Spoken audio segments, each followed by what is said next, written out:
allí de Jalisco. Hay afectaciones también por las lluvias. ¿Qué está pasando y qué capacidad tiene el gobierno para atender estas emergencias? Sobre todo tras la desaparición del Fondo Nacional para la Atención de Desastres, que fue eliminado el año pasado junto con los 109 fideicomisos en donde el gobierno federal señaló que había corrupción. Vamos a hablar de este tema. También platicamos con la alcaldesa interina de Tlaquepaque. Ella es Betsabe Dolores Almaguer y nos va a hablar sobre lo que está ocurriendo, lo que ocurrió el fin de semana allí en Las Pintas, en la colonia Ojo de Agua, una zona de alta marginación que prácticamente decenas de vecinos vieron perdidas sus pertenencias. Y también vamos a comentar y te voy a platicar aquí un poco sobre el fenómeno del cambio climático. Estuve revisando este último informe que hizo el panel intergubernamental de expertos sobre cambio climático de la ONU, donde dice, bueno, creo que más o menos la cantidad de lluvia que está cayendo, las sequías, los fenómenos extremos están relacionados con el cambio climático. Ojo, esto no es culpa de las autoridades, sino las hace todavía más responsables y hace más apremiante que tomemos medidas de largo plazo y mediano y largo plazo, y no nada más esta reacción o esta forma de atender la emergencia con despensas y evaluación de daños. Como todos los lunes tenemos atajos para leer en Cara a Cara. Carlos López de Alba va a estar en este espacio y nos va a reseñar El tigre de la vitrina de Alquisey, esta autora. Y para que tú te lo puedas llevar, este libro, puedes escribir al 33 18 80 76 41. Nos mandas la imagen de pantalla en donde nos sigues en nuestras redes sociales de Zona 3 o en @JNLomelí, Instagram y Twitter. Y con eso, al final te puedes llevar el libro. Esto es Cara a Cara. Muchas gracias por comenzar la semana. Hoy quiero hablar sobre el fenómeno de las lluvias. Quiero vincularlo con el tema del cambio climático y la enorme responsabilidad que tenemos allí y la capacidad que tienen o no para atender estos fenómenos y estos desastres las autoridades. ¿Tú crees que hay suficiente capacidad operativa de recursos económicos para atender esto? 9 de la mañana con 8 minutos comenzamos Cara a Cara. Noticia, análisis y debate. Eso es Cara a Cara. Información de primera mano en voz de sus protagonistas. Cara a Cara con Jonathan Lomelí. Cara a Cara. La entrevista. Bueno, le agradezco mucho a Víctor Hugo Roldán, director de la Unidad Estatal de Protección Civil y Bomberos de Jalisco, que me tome la llamada. Muy buenos días, Víctor Hugo, comandante. ¿Cómo está, Jonathan? Muy buenos días. Un saludo a usted y a su amable auditorio. Gracias, Víctor Hugo. A ver, antes de hablar puntualmente sobre el fenómeno y los daños, que son muchos y cuantiosos en este momento en distintos puntos del estado por las lluvias, quisiera traer a colación un tema, que es el fenómeno del cambio climático. Y les comentaba ahorita al auditorio que al inicio, que hice en la mañana una revisión ahí, bueno, desde ayer, de este informe que recientemente se dio a conocer en el panel intergubernamental de expertos sobre cambio climático de la ONU. Bueno, ellos analizaron 14,000 artículos científicos recientes y llegaron a algunas conclusiones demoledoras, ¿no? Por ejemplo, la temperatura media mundial fue de 1.09 grados centígrados más alta entre 2011 y 2020 que entre 1850 y 1900. Los últimos 5 años fueron los más calurosos registrados desde 1850. Hablan del fenómeno de las emisiones como uno de los principales problemas. Pero bueno, ellos hablan de que 1.1 grados es el aumento de temperatura global desde la época preindustrial. Dicen que va a haber más calor o más fenómenos extremos y más lluvias severas. Pero hay un punto aquí que me llamó la atención y aquí viene mi primera pregunta, comandante Víctor Hugo Roldán, director de la Unidad Estatal de Protección Civil y Bomberos. Dice el estudio, se prevé que la intensidad media de los ciclones tropicales, la proporción de ciclones tropicales de las categorías 4 y 5 y las tasas medias de precipitación asociadas lleguen con un aumento de la temperatura global de 2 grados por encima de cualquier periodo de referencia. El aumento del nivel medio del mar contribuirá a niveles extremos más altos asociados con ciclones tropicales. Mi pregunta, comandante, es, a ver, antes de que vayamos a atender el fenómeno de los daños, ¿qué información tienen ustedes? ¿Qué ha visto usted con su experiencia actual y previa de fenómenos como estos? Si son más graves, ¿en qué ha cambiado el fenómeno del calentamiento global, el impacto en nuestras ciudades de ciclones o de precipitaciones torrenciales como las que hemos tenido en las últimas semanas o meses, comandante? ¿Qué es lo que dicen los expertos?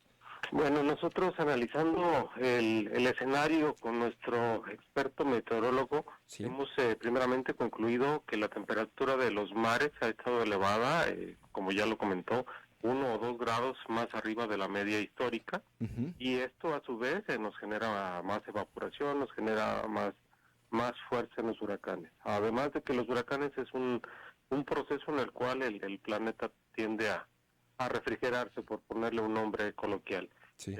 Y prácticamente, pues usted lo acaba de ver, tenemos la presencia de huracanes en el Atlántico y la presencia de huracanes en el Pacífico, con una intensidad. El año pasado fue una cantidad de huracanes nunca registrada, fue la mayor cantidad de huracanes registradas el año pasado. ¿Ah, sí?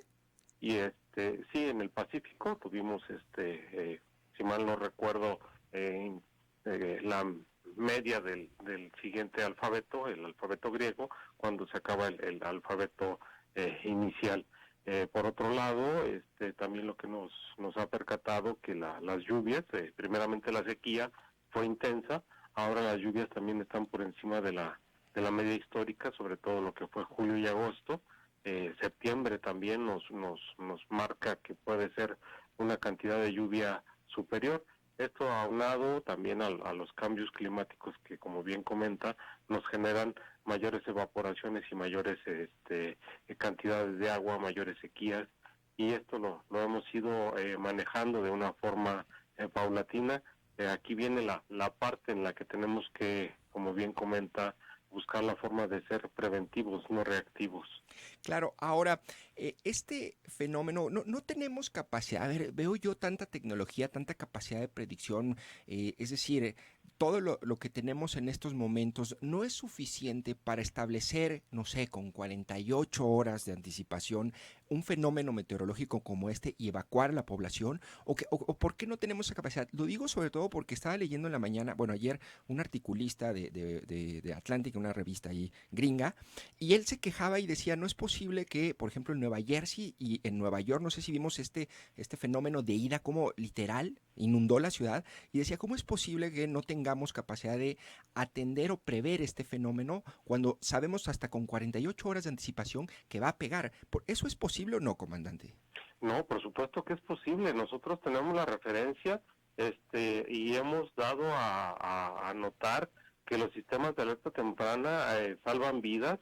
En esta administración rehabilitamos lo que es el sistema de alerta temprana en lo que es la costa con 27 bocinas, que estas informaron cuál era la condición y cuál era el código de color que teníamos hasta llegar a código naranja, que nos indicaba evacuaciones. Claro. Pero viene la problemática general. Aquí nunca ha pasado nada, aquí siempre ha ido el río en forma normal, y lamentablemente es cuando viene la situación de decesos. Aquí tuvimos la pérdida de 3 vidas en lo que fue el huracán y una persona desaparecida por la presencia de Nora. Pero se tuvieron los alertamientos por cada una de las unidades municipales. Tenemos comunidades que no atienden las indicaciones de evacuación, que tienen que ser evacuadas a través de la seguridad pública, y eso también los hace vulnerables, además de que los hace corresponsables en la forma de que se les está indicando cuál es el proceso que tenemos que atender y sobre todo cuál es la consecuencia de no hacerlo. A ver, comandante, vayamos por partes. ¿En cuántos frentes están trabajando ahorita por las lluvias recientes? De entrada es Puerto Vallarta con Nora, ¿cierto? Sí. ¿Dónde más? Tenemos toda la costa, los municipios de la costa, desde Cihuatlán, Tomatlán, La Huerta, Cabo Corrientes y Puerto Vallarta. Sí. ¿Y en dónde más están trabajando?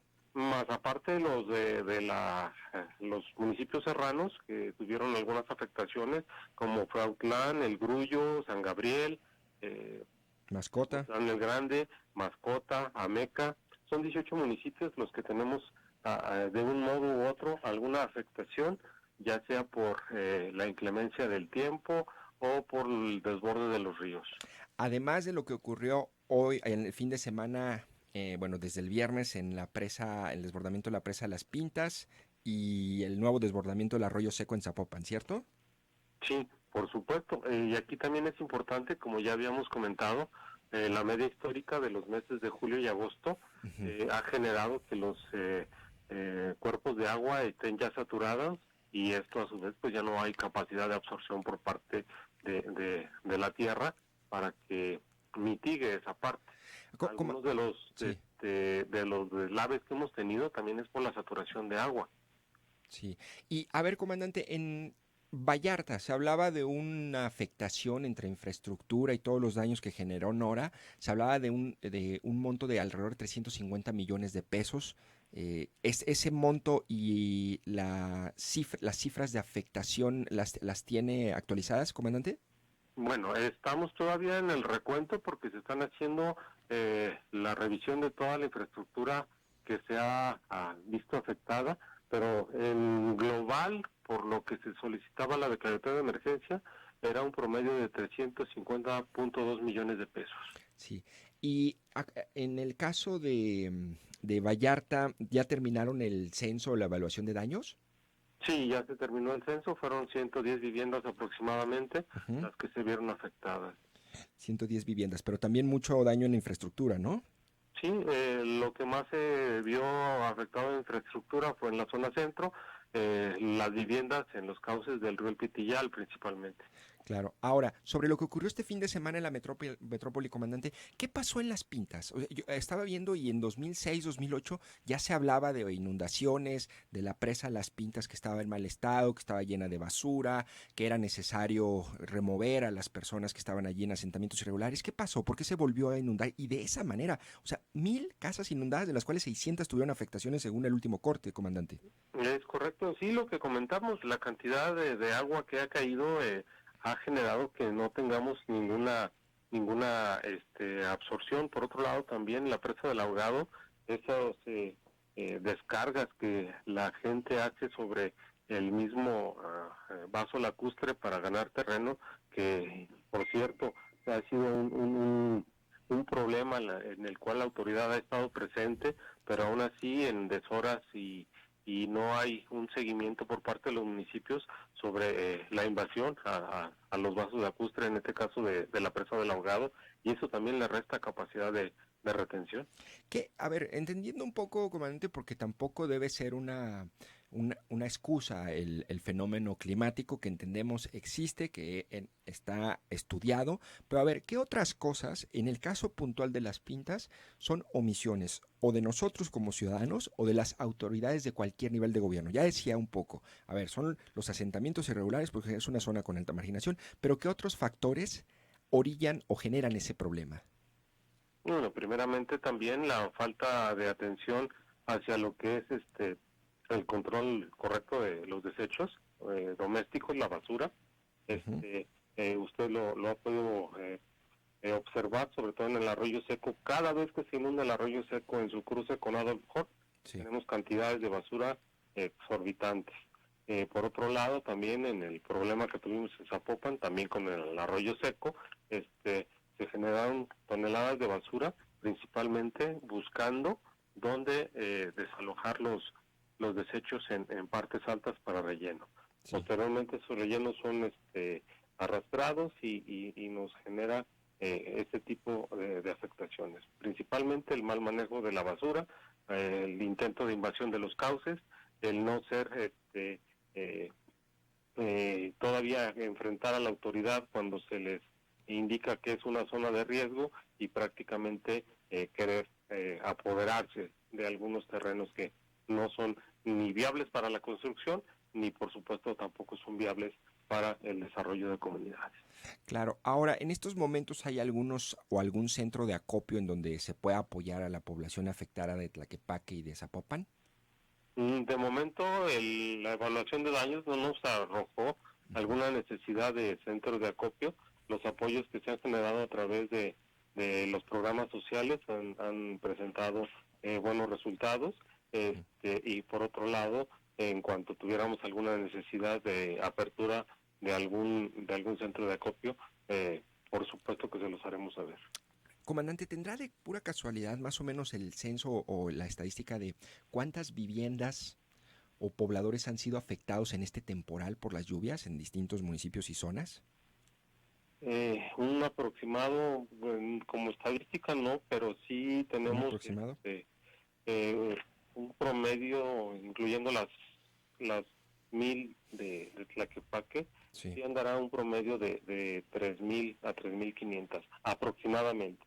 Hay que revisar, tenemos antecedentes de Zapotiltic, tenemos antecedentes de Tizapán el Alto, y también por supuesto las de Zapopan, que Zapopan y Tlaquepaque son las que pudieran tener mayor cantidad de viviendas. Que son fincas, ¿verdad? Es decir, 3,000, ponga usted, son 3,500 y más o menos por cada casa podríamos hablar de en general un promedio de 4 personas, familias, o sea, serían como 14,000 jaliscienses que en alguna medida o perdieron su homenaje o hasta su casa, porque en el caso, por ejemplo, de Zapopan, entiendo que de las 500 o casi 600, al menos cuántas, ciento y tantas, ya quedaron inhabitables, ¿cierto?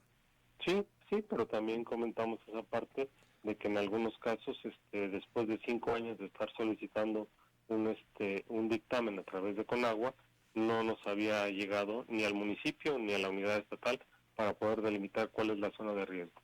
Y aún así, teniendo nuestra zona de riesgo delimitada, se marcan los márgenes y todos los márgenes han sido invadidos, y no solo en Jalisco, en todo el país ese tipo de situaciones es común. Claro. Ahora, comandante, usted sabe, iba a hablar con el secretario general de gobierno, pero ¿usted sabe cuánto dinero hay del Fondo Estatal para la Atención de Desastres? El Fondo Estatal es un fondo que tiene un tope máximo de 50 millones. Uh-huh. Esto de forma anual se va incrementando conforme se van teniendo las necesidades de emergencia. Y en un momento dado, si el mismo comité del Fondo Estatal de Emergencias así lo requiere, hace una solicitud de refuerzo a ese fondo. Y esto se lo comento porque la unidad estatal es parte de ese comité que forma el Fondo Estatal. Claro. Hasta ahorita, ¿cuánto han liberado para atención de desastres? ¿Sabe? Hasta ahorita, el dato aproximado, creo que iban 30 millones de pesos más o menos, uh-huh. Y nos faltaba sesionar con lo que viene como parte de los eventos del huracán. 30 millones. Ahora, esto es muy importante porque si, nada más para que dimensionen los radioescuchas, si ya se estableció que son 350 millones los que se necesitan para Vallarta, nada más Vallarta, ahora cuenten Las Pintas, zona de Tlaquepaque, Zapopan y aparte la zona serrana y los municipios de Mascota y todos estos municipios también afectados.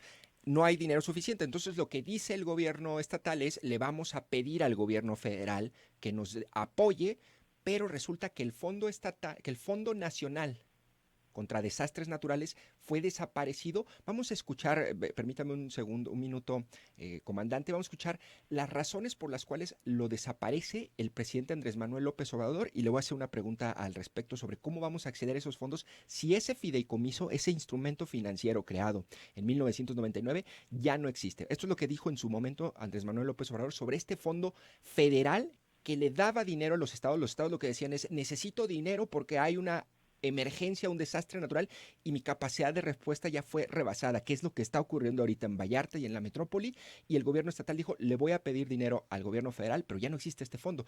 Estas fueron las razones por las que desaparecieron este fondo. El famoso Fonden era pues un hoyo negro de corrupción. Están presentadas denuncias en la Fiscalía General de cómo manejaban el Fonden. Bueno, aquí lo hemos visto de cuánto dinero se utilizaba. Había la práctica de que en un caso como este de inundación, inmediatamente se solicitaba de parte del gobierno estatal que se declarara una emergencia, porque eso implicaba mandar dinero y comprar sin control enseres y equipos a precios elevadísimos. Bueno, allí la pregunta, comandante, esto lo dijo en octubre del año pasado el presidente, la pregunta es aquí, ¿ya tienen claro quién y cómo les va a apoyar por parte de la federación para este fenómeno y estas afectaciones en Vallarta y en la metrópoli? Sí, por supuesto. También hemos estado en contacto con la Coordinación Nacional de Protección Civil, quienes acaban de emitir las nuevas reglas de operación para el Fondo de Ayuda. Ya no el fideicomiso del Fondo Nacional de Emergencias, pero el proceso y prácticamente las reglas de operación son similares. Tenemos que hacer nuestra declaratoria de emergencia y también nuestra declaratoria de desastre.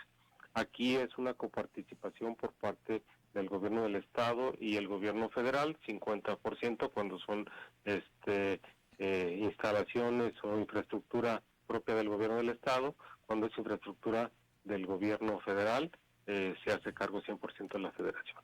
Claro, esto es lo que dicen las reglas de operación. Sí. En su momento, ya que ellos determinen si nuestra declaratoria de emergencia procede o no procede, se verá cuál es la forma de trabajar. ¿No hay fecha para poder recibir o tener respuestas sobre los apoyos? No, sí tenemos un límite que nosotros ya llegamos a presentar nuestra declaratoria el fin de semana. ¿Sí? Y prácticamente ya no estamos en espera que revisen nuestra documentación. ¿Qué es lo que tenemos que presentar también? Tenemos que presentar qué es lo que ha hecho el Estado para atender las emergencias o por qué ya no tenemos dinero para generar los apoyos pertinentes. O lo acabamos de comentar, prácticamente de forma inicial demostramos la participación del Estado con 30 millones de pesos en eventos anteriores y para pues ya está un poco limitado lo que es el presupuesto y de ahí generamos las ayudas pertinentes. Por otro lado, también tenemos que esperar la corroboración por parte de las dependencias, en este caso con agua, que nos indique que sí es lo que estamos solicitando a causa de un fenómeno perturbador, en este caso hidrometeorológico, y que rebasó las capacidades de captación de muchos de los vasos y de los ríos, además de las presas. Oiga, comandante, con todo ese itinerario burocrático, ¿sí podrá quedar el dinero o el apoyo para este sexenio? ¿O cuánto tardan? Por supuesto. Una de las cosas que ha pugnado nuestro gobernador y nuestro secretario general es que las ayudas a las personas deben de ser no más de 15, 22 días, dependiendo de la gravedad de las problemáticas. ¿Los recursos del Fonden en cuánto tiempo máximo se los entregaban? Esto hasta 8 meses, prácticamente. ¿Hasta 8 meses tardaban? Sí, nos tocó con la tormenta tropical Lorena. Apenas estaban realizando algunas acciones en materia de respuesta por parte de eso. ¿Sabe cuánto? Sí, disculpe que lo interrumpa, pero me tengo que ir ya al corte, pero nada más. ¿Sabe cuánto se le da en promedio a una familia que pierde su homenaje? En promedio son entre 30,000 a 35,000 pesos, es lo que se tiene. ¿Y si se le entrega eso? Depende de lo que se revise en la evaluación. Si llega al límite, se le entrega, y si es menor, va en parte proporcional. Bueno, depende de la evaluación. Pues ojalá que salga ese dinero. Si sale ese dinero y con después del desastre natural que hemos vivido, las afectaciones, si sale en 15 a 20 días, pues va a ser algo muy positivo, comandante. Estaremos pendientes de esa información. Gracias por habernos acompañado en Cara a Cara. Víctor Hugo Roldán, director de la Unidad Estatal de Protección Civil y Bomberos de Jalisco. A sus órdenes, un gusto saludarles. Gracias. Pues, como ves allí, dice, entre 3,000 y 3,500 casas afectadas por las lluvias en todo el estado durante este temporal. Estos son como 14,000 personas, es decir, si consideramos 4 personas por familia en cada casa. Dice, se necesitan solo para Vallarta 350 millones de pesos y el Estado ya solo tiene 50 millones para el Fondo Estatal de Atención a Desastres. Vamos a ver si sale ese dinero pronto. 9 de la mañana con 30 minutos, vamos a un corte y regresamos con más en Cara a Cara para hablar con la alcaldesa interina de Tlaquepaque, y me interesa saber qué fue lo que pasó en Las Pintas, porque esto no es la primera vez que ocurre, es recurrente que se inunden. ¿Y por qué se volvieron a inundar de esta manera? ¿Y qué vamos a hacer para que no suceda otra vez como cada 2 o 3 años, sobre todo en este contexto del cambio climático?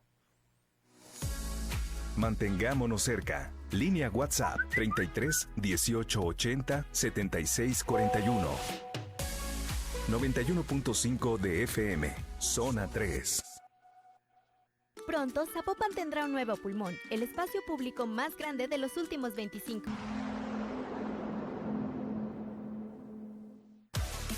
La agenda de Jalisco se escribe sobre esta mesa. Continuamos cara a cara en el 91.5, Zona 3. Cara a cara, la entrevista.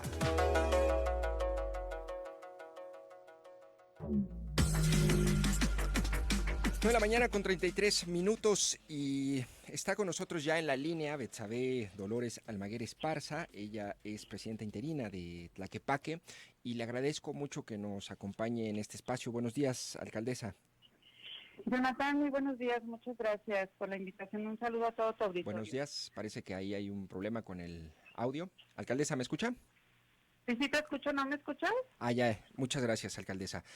Le agradezco que nos acompañen cara a cara y mi primera pregunta es ¿cómo va el diagnóstico o la evaluación de daños? ¿Cuál es el nivel de afectación que se ha generado? ¿En cuántas colonias, cuántas viviendas y qué impacto tuvo la lluvia de este viernes en la zona de allí de Las Pintas, en Tlaquepaque?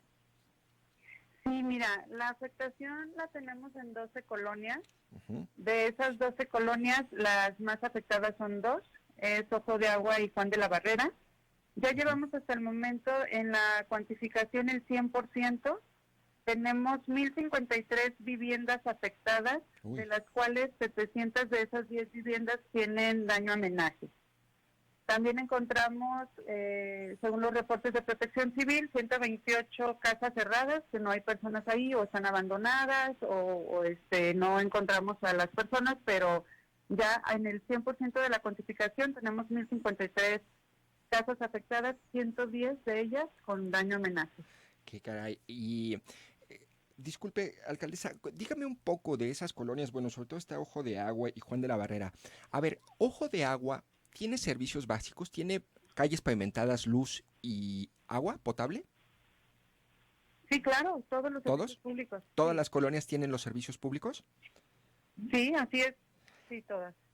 Y de estas colonias, digamos, ¿cuáles son sus características de estas colonias, alcaldesa? Mira, es decir, principalmente lo que es Ojo de Agua uh-huh. es una situación en la que están en una parte muy baja de la pendiente que viene incluso del canal que viene desde la Primavera, que es todo lo que baja del agua desde la Primavera, ahí es donde llega porque es la parte llana, es la parte del valle, es la parte más plana que tenemos. Sí. Entonces, imagínate tú que fuera que están como en una cazuela, en la parte más profunda de la cazuela, esa es la característica que tiene el Ojo de Agua. Sí, ahora, esto no es un fenómeno nuevo, alcalde. Se estaba viendo notas de 2006, de 2008, de 2010 en donde se inundan. ¿Por qué no se hace algo para o remover a los pobladores o mitigar el impacto que puede tener en sus viviendas y en su vida diaria un fenómeno como este, sobre todo ahora que se están agravando las lluvias y las precipitaciones son más torrenciales? Sí, claro. Mira, pues ese fue prácticamente el problema del viernes, la lluvia atípica que tuvimos, un torrencial al que nos tuvimos que enfrentar y aparte fue durante mucho tiempo, pues muy continuo, un poquito más de 2 horas. Sí. Entonces, nosotros hacemos labores siempre que empiezan casi prácticamente desde el principio del año para mitigar todas estas situaciones por las condiciones propias en las que está la colonia. Son asentamientos irregulares de más de hace 40 años, las personas tienen años viviendo ahí. Nosotros hacemos todas estas obras que han sido muchas, lo que hemos hecho nosotros como gobierno para poder mitigar esto. El desasolve de los 27 canales, ese es un programa operativo anual que tenemos continuo todo el tiempo y que se hace sin descanso. Eso no se deja de hacer en ningún momento. Aunque ya no es suficiente, alcaldesa, digo, entiendo toda la labor y el esfuerzo que se realiza, pero no es suficiente, ¿no? Tenemos una obra del vertedor que hicimos, donde se gastaron más de 140 millones de pesos, y que eso, ¿qué te explico qué hace esto? Mira, mitiga un poco toda el agua que antes se detenía ahí, Cuando hicimos el vertedor la pudimos pasar hacia el otro lado, una obra de 140 millones de pesos. Hemos hecho muchas obras para poder mitigar y ir haciendo esto. Todas las obras que no solamente tienen que ser en Tlaquepaque, sino en la zona metropolitana de Guadalajara, son millones y millones de pesos. A lo mejor te estoy hablando de un aproximado de 13 mil millones de pesos para que podamos solventar y seguiríamos como haciendo obras que mitiguen, porque por la condición propia de estas colonias. Sin embargo, sí podemos ir haciendo obras continuamente. Tenemos una obra en Las Liebres, se revistió todo el canal con mamposteo de piedra, y esta obra, Jonathan, nos costó 37 millones de pesos. ¿Qué hace esta obra? Esta es del otro lado, pero lo que hace es detener el agua, hace más ancho, por decirle al auditorio que nos pueda entender, el riel por donde va el agua, lo hace mucho más ancho. Y si suben, por ejemplo, 20... ¿Sí me escuchas? Sí, la escucho, alcaldesa. Bueno, está esa obra, pero a ver, mi punto un poco, alcaldesa, es que entiendo todo el esfuerzo que hacen las autoridades estatales, municipales, pero a ver, no ha sido suficiente. Y ojo, no hay que responsabilizar a la lluvia. La lluvia, evidentemente lo causa, pero no es la única razón por la cual tenemos este problema. Uno de los problemas, usted decía, son las invasiones o asentamientos irregulares. De estas 1,053 casas, ¿cuántas están de forma irregular más o menos, alcaldesa, de esas 12 colonias afectadas? ¿Más o menos, sabe? Perdón, es que casi no te escucho. ¿Me puedes repetir la pregunta? Escuché nada más lo último. Perdón, alcaldesa. De esas 1,053 casas afectadas, ¿cuántas son irregulares? Es decir, están en una zona o de asentamiento irregular. Más o menos. ¿Tiene un estimado? Parece que falla. Solo la colonia Ojo de Agua y Juan de la Barrera, las que te mencioné hace rato, donde más tenemos los daños. Ajá. Es decir, son las colonias que están asentadas porque están muy cerca del canal. ¿Y cuántas son más o menos, alcaldesa, sabe? Más o menos, casas allí en esas afectadas, en Ojo de Agua y Juan de la Barrera. Son los que te dije.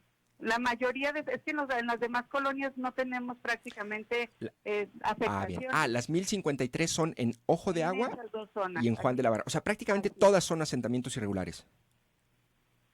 En su tiempo se asentaron así. Nosotros ahora tenemos, son dentro de nuestros planes, tenemos todos los servicios públicos, o sea, la gente Perdón que le insista, pero entonces, ¿son irregulares o no, alcaldesa, esas colonias, esas casas? Ya no son en este momento. Ya no hay fenómeno de asentamientos irregulares allí.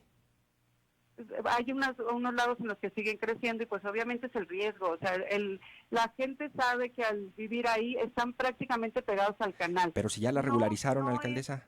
Nosotros ya no tenemos ninguna, o sea, los permisos y todas las cuestiones para esos lugares no se dan. ¿Me entiendes? Estas son zonas que ya estaban desde hace 40 años asentadas ahí y que ahora nosotros prestamos los servicios públicos y que aparte tenemos que atender en una contingencia. Yo no puedo decirle a la gente, pues para que se te quiten, ¿no? Que te asentase ahí. O sea, yo tengo que atender la situación, llevar la ayuda humanitaria, salvar primeramente a las personas, atender, inmediatamente tuvimos acciones de desasolve de las calles, ayudamos a la gente a limpiar todas sus casas, prácticamente estamos ya en el 98% de las casas también. Sí. Y bueno, ¿sabe a cuánto ascienden los daños? ¿Cuánto será el monto económico necesario para atender a los afectados? Sí lo estamos haciendo aún. Precisamente hoy vamos a presentar la declaratoria de emergencia para el gobierno del estado y con gusto les voy a compartir la declaratoria para que vean, ahí vienen exactamente la cantidad de daños y lo que estamos solicitando. Porque ¿tiene así un estimado muy general? Entiendo que es preliminar. ¿Muy qué, perdón? ¿Un estimado general de cuánto podría ser lo que se requiera? ¿Muy general? No, todavía no lo tengo. No quiero equivocarme. En un momento voy a tener la primera reunión de este día con Protección Civil y Bomberos. Ahí me lo van a entregar y con gusto te lo comparto. Alcaldesa, en este momento con la lluvia de hoy, que porque sigue lloviendo, ¿cómo se registra al momento el canal de las Pintas, el afluente? ¿No hay riesgo de nuevo desbordamiento? No, lo estuvimos manejando durante toda la madrugada, estuvimos en contacto con Protección Civil, las autoridades que dejamos en la zona y con autoridades estatales, y estuvimos en control de la presa y estuvimos también con las evaluaciones y todo. Hasta el momento no hay riesgo. Oiga, perdón que insista, pero la verdad me quedo con la duda, alcaldesa, pero a ver, la colonia Ojo de Agua, ¿hay o no hay casas irregulares? No, en este momento no las hay. Ni en Juan de la Barrera. Las recibimos ya como parte del municipio. Nosotros cuando recibimos todas estas zonas eran parte del municipio. Bueno, alcaldesa, ¿algún favor, Jonathan, sí, claro. ayudas? Si podemos, por favor, decirle a tu auditorio de los centros de acopio que tenemos, a eso iba justamente, a ver. Es muy necesaria la ayuda, por favor, en Presidencia. ¿Sí? Tenemos el centro de acopio las 24 horas del día. En Pila Seca estamos de 8 de la mañana a 8 de la noche. Y en el DIF de Santa Rosalía también, de 8 de la mañana a 8 de la noche. ¿Qué es lo que están recibiendo para apoyar a los pobladores de Tlaquepaque? Todo lo que son enlatados, artículos no perecederos. Necesitamos mucho artículo para bebé, pañales, comida ya preparada para bebé, cobijas, biberones, agua embotellada, que esa siempre es necesaria, todo lo que son artículos que ya vengan preparados, aceite, nos hacía falta mucho, estamos armando unas despensas muy buenas para cada casa y nos hacía falta mucho aceite. Ayer fui a repartir en la zona, llevamos hasta el momento más de 2,000 despensas repartidas en estas dos colonias. Estuve platicando con la gente, las estuve atendiendo, además estuvimos llevándole comida ya preparada, además del refugio que ya está instalado. ¿En dónde está el refugio?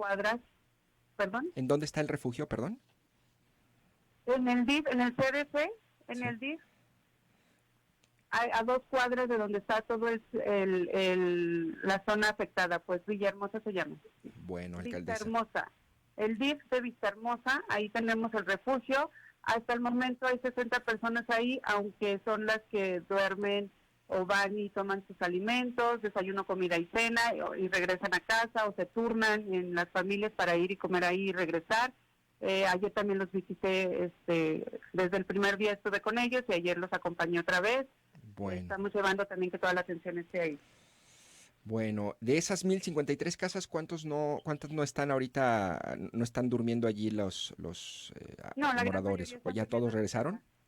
La gran mayoría están durmiendo en su casa. Solo tenemos 40 personas que pernoctan en el refugio. Bueno. Todos los demás van por algunos alimentos y la gran mayoría de las personas está en su casa. También por eso llevamos despensas para que pudieran tener alimentos para preparar en casa. Bueno, muchas gracias. Ayúdanos, por favor, a darle difusión a los centros de acopio, nos ayudaría muchísimo eso. Claro, es momento de ayudar a los pobladores de Tlaquepaque. Alcaldesa Betsabe Dolores Almaguer, le agradezco mucho, presidenta interina de Tlaquepaque, que nos haya acompañado en Cara a Cara y nos comparte esta información, y pues estaremos pendientes y difundiendo los centros de acopio. Muchísimas gracias, Jonathan, por estar en contacto con nosotros, por darme la oportunidad de informar a las personas y de también pedir esta ayuda que es tan necesaria para el pueblo de Tlaquepaque. Claro. Bueno, gracias, alcaldesa de Tlaquepaque, Betsabe Dolores Almaguer. Pues bueno, a ver, cierro con una pequeña reflexión sobre nuestras ciudades y el cambio climático. Te he insistido, esto no implica que exculpemos a los funcionarios y a las decisiones que se han tomado y sobre todo que se van a tomar en este momento, pero es sorprendente y muy lamentable esto que están viviendo cientos de familias en todo el estado por el temporal. A ver, desde a finales de julio se desborda el arroyo seco en Zapopan, afecta a 556 viviendas, luego el huracán Nora en la costa deja decenas de damnificados, 18 municipios y 350 millones de pesos en afectaciones, y luego el fin de semana se desborda la presa de las Pintas en Tlaquepaque y ya escucharon 1,053 casas afectadas, y otra vez se vuelve el fin de semana a desbordar arroyo seco. A ver, el recuento no termina y parece que no va a terminar. Te comentaba que este informe de expertos sobre cambio climático de la ONU, ellos analizaron 14,000 artículos científicos y sus conclusiones son demoledoras. La intensidad de las lluvias y los ciclones tropicales están asociadas al aumento de la temperatura global y al aumento del nivel y al aumento del nivel del mar. A ver, en otras palabras, estos estragos climáticos van a ser cada vez mayores. Y ojo, lo vemos tanto en Puerto Vallarta como en Nueva York. A ese factor, la diferencia en México, en Guadalajara, en Puerto Vallarta, en Jalisco, es que a ese factor se suma nuestro desorden territorial y nuestra respuesta que siempre es reactiva, ¿se fijan? Basada en despensas y en evaluar los daños en ciudades mal planeadas y, por tanto, más vulnerables al calentamiento global. Es decir, hay que hacer algo para tomar decisiones a tiempo y que esto no continúe, porque cada vez todo indica va a ser más grave. Dijo Víctor Hugo Roldán, el año pasado fue el año con más ciclones en el Pacífico. 9 de la mañana con 48 minutos, vamos a un corte y regresamos con más en Cara a Cara. Escucha, siente, disfruta. Zona 3, información y música en equilibrio. 91.5 de FM. En Zona 3, 91.5. Atajos para leer en Cara a Cara.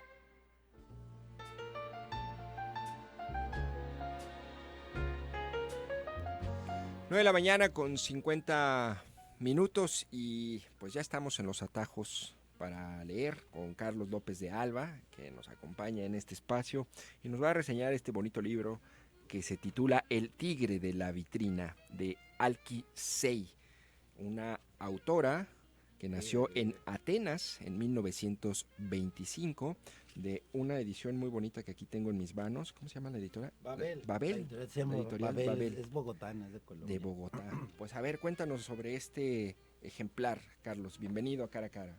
Y buen lunes, buen inicio de semana. Gracias. Lluvioso. Fíjate que estaba viendo ayer los 10 minutos que duró el partido de Argentina-Brasil. ¿No? De Argentina-Brasil, porque no jugó el Atlas. Y no, yo creo que Conmebol y FIFA podrían organizar elecciones, ¿eh? O sea, no, qué chulada. ¿Qué nivel de... Qué quilombo, como dicen. De exigencia. No, pues es que... Bueno, pero luego hablamos de ese tema. Fíjate que esta es una novela bien interesante, además de que la edición es muy linda de esta editorial Babel de Bogotá. Yo quisiera hoy concentrarme, a ver cuánto nos da, para hablar de esta novela de Alki Sei.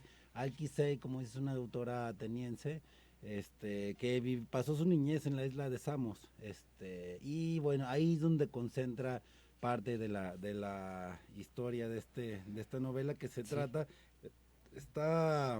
Está recreada más o menos en la Grecia de 1933, cuando entra más o menos la dictadura con sesgos fachos, sesgos nazistas de Metaxás. Ajá. Entonces es la historia de dos hermanas, una de 8 y otra de 11 años, Mirto es una de ellas, que viven con sus padres y con el abuelo, pero sus padres siempre están ocupados, ¿no? El papá de ellas trabaja en un banco y hacen homeschool porque no les alcanza el dinero para pagar un colegio, y en la familia pues no creen en la educación pública. O sea, pues el abuelo les dice no van a aprender nada, entonces el abuelo hace una especie de homeschool porque presentan exámenes, algo así como por competencia. Pero bueno, lo importante de esta novela es que en la historia de las dos hermanas protagonistas, es una historia llena de preguntas, de historias. El abuelo que se queda con ellas los domingos mientras los padres se van a jugar cartas con el jefe banquero, que se llama Pericles, por cierto. Y ahí el abuelo lo que hace a través de también su formación, también les cuenta historias y sobre todo les cuenta mucho mitos griegos, ¿no? Sí. Entonces tiene una gata que se llama Democracia y generalmente, recurrentemente en la novela, el abuelo, la tía, alguien dice, ¿dónde está Democracia? Otra vez se nos perdió. Tiene ese tipo de juegos. Y además, el título del libro, que se llama El tigre de la vitrina, ajá, viene porque tienen un primo que se llama Nikos, y Nikos se fue a la capital, ¿no? A la gran ciudad de Atenas a estudiar licenciatura, pero bueno, como todo estudiante universitario, está muy descontento con la dictadura que se vive y sobre todo la opresión que se vive en la isla de Samos, que es donde vive la familia y las hermanas. Entonces el hermano apoya y alienta una especie de resistencia y eventualmente regresa a la universidad de la isla a organizar a la gente, etcétera. y tiene una casa como una casa de descanso que es donde vive Nicos y donde vive la tía, y tiene un tigre embalsamado que tiene un ojo azul y un ojo negro. Entonces cada vez que va el primo Nicos, él les deja un pequeño mensaje entre las garras del tigre, se lo mete en la boca disecada del tigre, y eso las alienta mucho a ellas, ¿no? El tigre representa también este espíritu, representa a Nikos, el personaje, y también representa ese espíritu combativo. Además, esta dualidad con este tema de que tiene un ojo negro y otro azul, entonces cuando el ojo negro descansa, el azul está vigilando y eso le despierta cierta furia, y cuando está el azul descansando le despierta otro tipo de ahíncos. Oye, pero entonces, ¿es una novela juvenil o...? Pues mira, digo, cualquiera la puede leer, pues, desde luego, ¿no? Pero... Sí, mira, es una novela, pues escribió antes de que hubiera estos géneros, ¿verdad? Estas teorías en el... Antes de que las editoriales sí, inventaran antes, exacto, que categorías para vender. Crearan tendencias, pero sí está muy recomendada entre lectores juveniles. Se publicó en Cuba en el 85 y tuvo mucho éxito, y luego la televisión cubana hizo una adaptación de esta novela. Pero es que trae guiños políticos bien serios y bien importantes, y además porque fue escrita en una época en la que no se podía hacer una crítica abierta, ¿no?, hacia la dictadura. Entonces de ahí vienen guiños como lo del gato, y luego, por ejemplo, el abuelo los domingos mientras están sus padres, además el padre se va, es una antítesis todo, ¿no? El papá se va a jugar los domingos con su jefe que es banquero, ¿no? Entonces de ahí viene toda esta crítica al sistema, y entre los chicos que se reúnen en las playas de la isla a bañarse también se dan una especie de liderazgos como en El Señor de las Moscas, ¿no? Digo, no tan radical, pero esta especie de liderazgos, y luchan por quién propone juegos, quién propone ideas, y se ve mucho el tema también de las clases sociales, ¿no? Sobre todo de quién puede ir a la escuela, quién no, quién tiene cierto acceso a alimentación, etcétera. Entonces es una novela muy importante porque aunque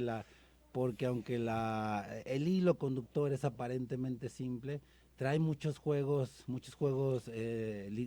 literarios, mucha metaliteratura, ¿no? O sea, por ejemplo, hablan mucho de David Copperfield y del padrastro. Entonces las niñas dicen, hoy vamos a jugar a contarnos cuentos tristes, hay que jugar a que se mueran mis papás y que tenemos un padrastro que es peor que el de David Copperfield. Entonces está lleno o sea, funciona mucho como una novelita juvenil, pero también está llena de intertextos de la cultura jónica, ¿no? De mitos griegos, de la historia y la literatura, y sobre todo guiños políticos, o sea, claro. y no están forzados, hay que leer bien entre líneas para ir siguiendo los guiños políticos. De hecho, mira, el inicio es muy bueno. El primer párrafo dice: los días más aburridos del invierno son los domingos. Quisiera saber si todos los niños del mundo se aburren tanto los domingos como Mirtó y yo. Sobre todo en las tardes, cuando asoma temprano la noche, ya no se nos ocurre qué más hacer. Desde temprano hemos jugado, hemos peleado, luego nos hemos contentado, hemos leído, yo a David Copperfield y Mirtó Jack, y ya no queda nada, pero nada más por hacer. No, se lee muy sabroso, la traducción es muy buena. Está muy bueno, ¿eh? Y también tiene ahí unos juegos lingüísticos como en Lewis Carroll, porque de pronto las hermanas inventan su propio lenguaje, ¿no? Cuando le dice, ¿cómo te sientes? ¿Con muy o trismuy? O sea, como triste o contento, ¿no? Entonces, es una novela llena de referencias literarias y referencias a la cultura jónica. Yo todavía, ayer en la noche le estaba dando una última repasada, y bien podría servir hasta para dar lecciones de literatura y o de mitología griega. O de mitología. Sí, porque estoy viendo aquí. No, pues muy padre. Hilvana bien la cultura griega clásica con la cultura griega de principios del siglo, bueno, de la entreguerra, de las entreguerras, ¿no? Que se sometió a una dictadura. Sí, ¿es fácil de conseguir la novela? Dice Claudia. Yo creo que sí, yo creo que hay en Colombia. En Bogotá, en Bogotá, claro. No, hay 3 librerías que están trayendo aquí en la ciudad muchos libros de Colombia y de Sudamérica, que son la librería Ojos de Perro Azul, una librería independiente que está bonita, está en ¿dónde? Guadalupe 1 y antes del Tribunal Agrario, o sea, como a 3 cuadras de Chapultepec. Sí. En Mar de Tinta, que está en Pedro Moreno, y atrás del Samos, de Pedro Moreno, y en la librería Carlos Fuentes de la UDG, ahí enfrente del CUSEA, en la biblioteca de la UDG. Bueno, pues muchas gracias, Carlos, la ganadora. Muchas felicidades, gracias a todos los que participaron. Todavía siguen llegando mensajes. Es Ana Mejía, es la ganadora. Ahorita Laura Martínez, nuestra productora. Qué te va a dar más bárbara, detalles, Ana. Hoy es tu día de suerte. Felicidades, Ana. Y bueno, esperamos ya la reseña de A Mitad del Camino de AMLO, para ver cuándo lo consigues. Pues no estaba en las librerías, entonces yo creo que es una conspiración de que no lo podamos conseguir. Nos escuchamos mañana a las 9 de la mañana. Gracias, Carlos. La información al momento.